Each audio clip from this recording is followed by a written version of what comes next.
ദുരിതാശ്വാസത്തിന് കേന്ദ്രം 50 വർഷ വായ്പ അനുവദിച്ചിട്ടുണ്ട്. അത് പക്ഷേ സംസ്ഥാനങ്ങൾക്കല്ല, ആന്ധ്രാപ്രദേശിലെ പുകയില കർഷകർക്കാണ്.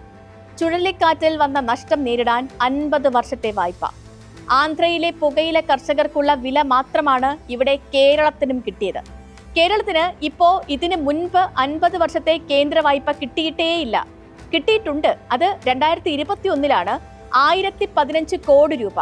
പിന്നെയാണ് ഓരോ കാരണം പറഞ്ഞ് വെട്ടിനിരത്താൻ തുടങ്ങിയത്. 1.25 ലക്ഷം കോടി വിതരണം ചെയ്തപ്പോഴാണ് ആ തുക കിട്ടിയതും. പിന്നെ മറ്റൊരു ഘട്ടത്തിലും കിട്ടി.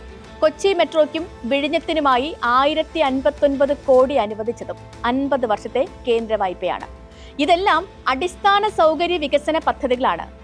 വയനാട്ടിൽ നടക്കുന്നത് ഒരു ദുരന്ത പുനർനിർമ്മാണവും പുനരധിവാസവുമാണ്. അതിന് നൽകേണ്ടത് വായ്പയാണോ എന്നുള്ളതാണ് ഉയരുന്ന ചോദ്യം.